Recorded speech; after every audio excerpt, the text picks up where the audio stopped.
What's up guys, this is Sean and welcome back to the iherng podcast, and today we will answer a question from email. This is from Derek. Hi Sean, long time subscriber, first time emailer. Please treat this as a case study, put yourself in these shoes and feel free to drill down into specific examples. Context. Number 1, 30 years old, married with a baby on the way 2024. Congrats. Number 2, currently returning from working overseas and have a chunk of money to invest. Have about 1 million to invest in real estate. Can stretch to 1.5 if required. Wow. Number 3, long-term investment timeline 30 years. Number 4, also have a decent sized stock portfolio and savings that yield 5% currently, so not in a rush. Number 5, we'll have a salary of around 10,000 a month when we return. No debts. Number 6, own stay will be shorted, so no need to worry about that. No existing properties under my name or my wife, then the car is fully paid off. Number 7, keen to create cash flow machines with potential for capital gains down the line. Number 8, open to landed or condos and apartments. Number 9, will be based in Sabah. My observation is that Sabah's real estate prices are too high relative to the median income. Open to purchasing in West Malaysia if it makes more sense. So the question is, how would you structure the portfolio? How many properties would you aim for, landed or condo? Price range for each. Rental yield target, cover 80% of repayment. How would you structure the loan? The second question is, how would you source the target? Is it by bulk buy from developer, sub-sale, property hunter or Facebook group? Number 3, how would you approach the rental? Target market and the fully furnished, partial furnished. How do I rent out the room? Number 4, what specific projects would you look at given your rental strategy? Talk about specific areas and product you will be looking at. Drill down into specific projects that are available now and that you will consider. Wow. Number 5, thoughts of using a property manager and manage tenants. Keen to see how you would approach this. We will do our own homework after, so don't worry, this is definitely not a financial advice. Keep up the good work, Sean. You're doing great. Cheers, Derek. So thank you very much, Derek. First of all, congrats again for the child. Best experience ever. And this is a very technical question altogether because Derek and wife has about 1 million, can stretch up to 1.5 million to invest in real estate. So now they are like asking very detailed questions on what I would do with it. But the keyword here, right, is that they have a decent sized stock portfolio, so they are already investing and they're generating 5% returns per annum on it, so it's great. And they don't have to sort out their own stays. It's all good. Husband and wife got no debts at all, not even a car loan. They have 1 million in cash to invest. Wow. So the entire objective here, as we just try to drill down the 4 basic steps. Number 1, what's the intent, which is for investment purposes. And when we go into investment, right, mainly is for cash flow, then also one potential for capital gains down the line. Then the second thing, what's the amount of loan that they can achieve? I think you have 1 million cash, so it shouldn't be a problem. But the salary becomes the cap here, 10,000 per month. So that will be like, maybe let's say we take 3,000 to 4,000 a month for property installment, then we will calculate from there. So it's around 1 million for the first one at a time, right? Then the third one, have they visit 20 different properties? So I think this email is to shortcut that. So in terms of locations and product type and etc. So if I am in their position, what would I do? As I just go through the entire questionnaire, right? So how many properties would you aim for? I will not aim for numbers of properties. Like I've learned that a lot of people take that into out of context, right? Because a lot of people, 25, right? If 25 is the goal, I can just get 6 low cost. I can just get a lot of other small units to kind of kumpul into one portfolio and I call it a day. Actually, 25 is just the initial number, because if it's a number that even myself feel very achievable, then that is not a goal. So 25 seems very stretchable, but it's possible. But now, instead of focusing on the numbers, my worry is when people focus on numbers, you will just buy things for the sake of number adding. And there's this good feel that a lot of people choose to pursue when they are investing. So, I have one more, I have one more, I have one more. The goal is not to buy more properties. The goal is to buy money-making properties. What's the point of having 6, like 300,000 properties, or you have 3 really good 1 million properties. You get what I mean? And here I will encourage everybody to also think about the quality of deal instead of just buying for the sake of addition. Speaking from experience or not, I actually know how good it feels when you sign another additional property into your portfolio. It's just like buying a new shoe and putting it into the cupboard. Every time you add on numbers, right, you will feel good for a while. But that's not the goal, right? The goal is to be wealthy, to build another secondary income stream, right? Is it landed or condo? This is then the sweet spot that you guys are in. My advice would be to go kind of both, because since you are in East Malaysia, because East Malaysia, the property market there, and Western Malaysia, right, is the gap between the rich and the poor. It's very clear that just you mentioned, right, based on the median income, houses are beyond affordability, absolutely.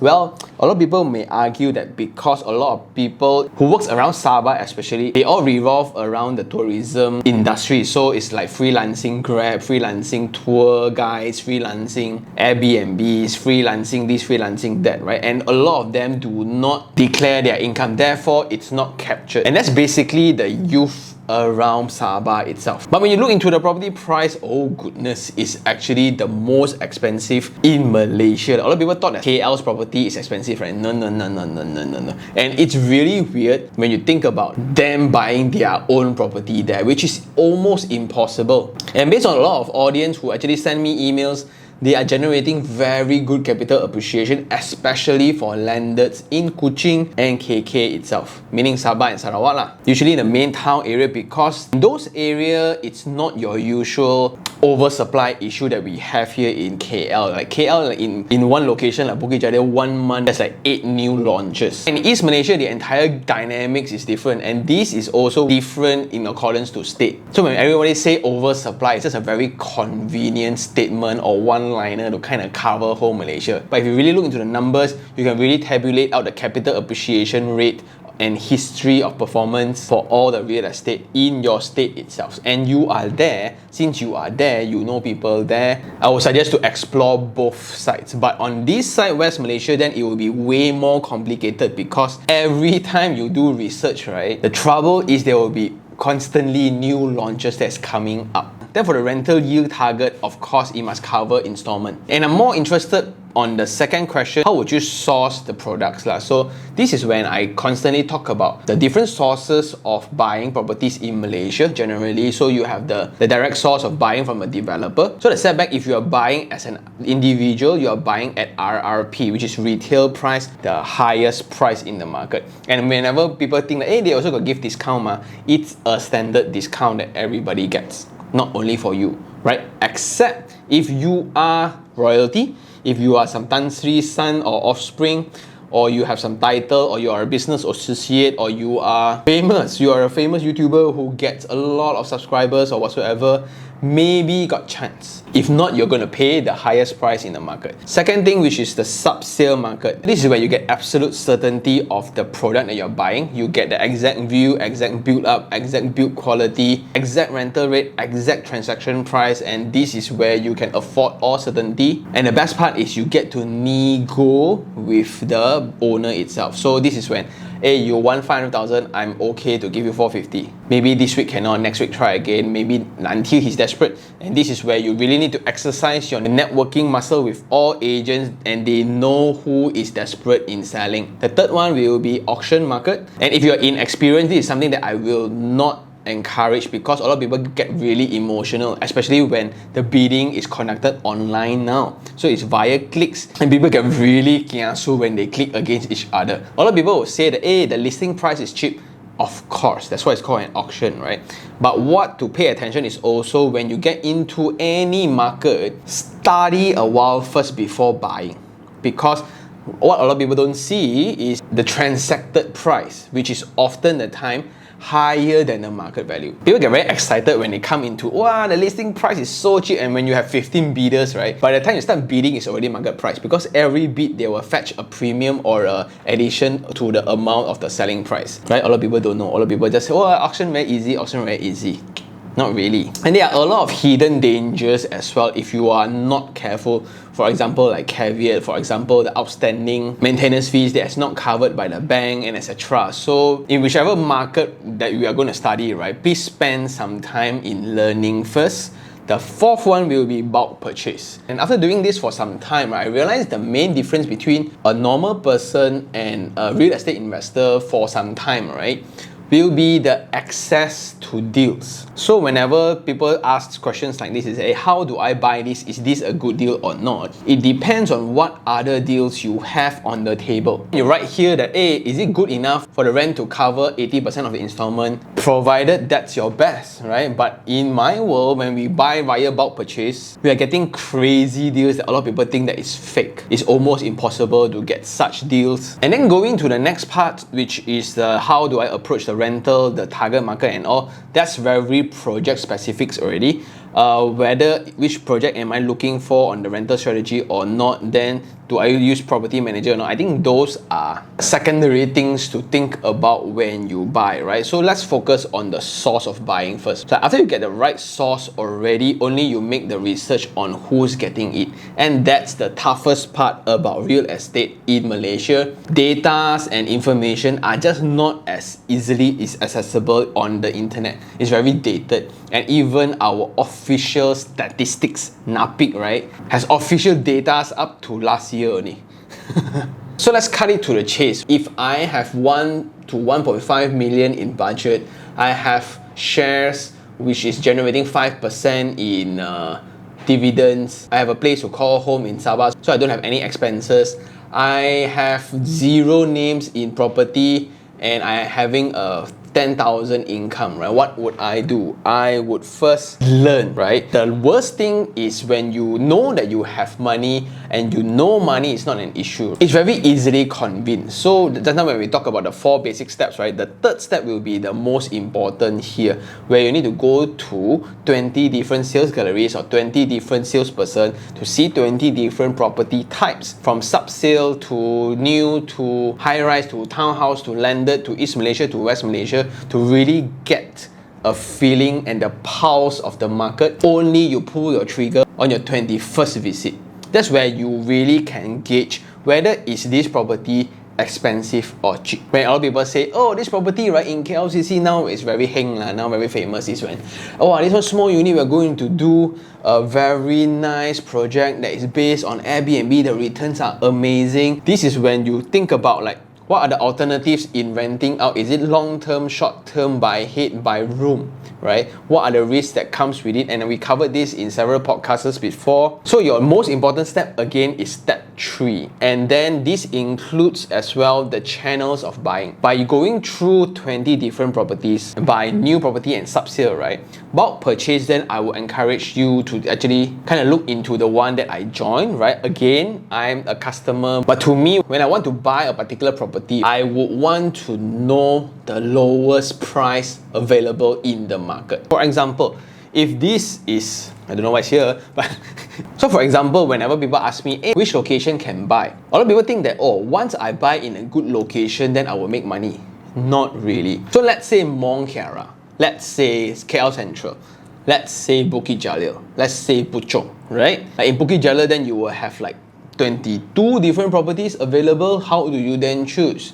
If you are in Mont Kiara, good luck, right? That's even worse. How do you then get yourself equipped with all the knowledge and data and local culture and a target audience for tenants and things like that? So this is where you need time, or you pay somebody to do it. And this is what I would recommend because you got money. Then coming back to the location, even if we buy in the same location, right? Like I buy Bukit Jalil, you buy Bukit Jalil. Which block do we buy? Do we buy the same block? Even if we buy the same block, do we have the same access to connections? That's another very big thing that a lot of people don't see. Although in SPA, price is all going to look the same. A lot of people, oh yeah, SPA same what? But the discounts behind, the deals behind, right, you don't get access to it. What I would do is I would join this bulk purchase group. At the same time, study like hell. the market in Sabah and to know which one to go first. And so the which one to go first then becomes key, because when you know, like, you buy the first one, your rental income can be declared, so your DSR won't be affected, and you'll get to the second one. And how you do then maximize your deal to get the third one. For your third one, just because you have cash, maybe you can use the third one to get something in Sabah itself, or you can get your wife's name along. And the main difference for you compared to a fresh person is you are in the market for some time already and you can see things in a macro perspective, like how do I strategize my portfolio instead of a lot of people buying my first one. If it's buying my first one, it's very easy, but for you, you have such a portfolio already, this is where I would do it. Ultimately, before all that, right, this is my greatest fear currently for you, so I would suggest to take it easy, finish up the 20 different property visit first. Again, get to know all the different buying channels. If you like auction, also go ahead, but go and feel the market first before pulling the trigger. And guess what? If you will like miss this year or next year, right, property price is not going to be like, wow, such a big difference, you missed the bull run or something. It's not going to happen that way. The reality is property is a not for sure win kind of thing. Right, as we mentioned a lot of times already, a lot of people buy property as if it's confirmed going to win one. Definitely there's a way to kind of prevent losses from happening is when we pay close attention to the median of property price within the location itself. So do not or never buy above median unless you know God-given information or foresight. You suddenly can predict, wow, this market is going to go up. If not, right, you just safeguard yourself. It's just like share, pretty similar. It's always best to go below median where you know you already made money when you buy, not when you sell. Anyway, for the other questions that you asked at the back, right, I think it's kind of covered within the podcast many times already, so you can kind of go through this. But in your case, welcome back to Malaysia, and don't rush into the market because you have not been with property investment all this while. You are fine. In fact, you're doing really great. Just stick to it lah. The worst thing is you think that property confirm win and you throw everything in, then that's the worst, right? So now, since stock is doing great, maybe my recommendation will be stick to stocks, stick to things that you understand, then learn on the other investment asset. And in Malaysia itself, we are very unique in terms of the capital outlay required. The whole world requires 20 to 25% upfront at least. In Malaysia, we don't need. We only need your ability to make money, which is your 10,000 ringgit, and that allows you to kind of maximize a lot of deals in the market. And I guess that's all for this episode. I don't know whether I answered your question or not because this is really real estate. A lot of people think that it's very project tight. Actually, it's very individual tight, which means like our mode of investment will be different in accordance to our age, our circumstance, like you have family or I don't have family, right? Then your tolerance to risk, are you a very risk adverse guy or are you just 100 and 1000% property? You live in Sabah, I don't, you get access, I don't. Mainly it's just information gap. What I know versus what you know will be different. So the goal is to not actually kind of pick on what I will buy, which project I will buy. Even if we buy the same location, same project, same unit, we will not get the same price. That's reality in Malaysia. Unfortunately, the real estate market is one of the least transparent market in Malaysia. Even in SPAs, the same amount, the discounts behind you will never get access to. So take your time in learn, focus on step number 3. Go visit 20 different properties and learn about the 4 different buying mechanisms available in Malaysia before you even pull any trigger. Please do not think that you will lose out on potential earning by not investing early. That's the worst position to be in your mindset. Don't need to be so kanjong, right? Real estate really don't have to be so kanjong. Kanjong in learning, kind of delay your shopping spree a little bit first. And I guess that's all for now. Thank you very much for writing in. And for anyone else who has questions regarding real estate, just email me at taniherng@gmail.com, or you can just DM me on Instagram, iherng. And I'll see you on the next one. Ciao.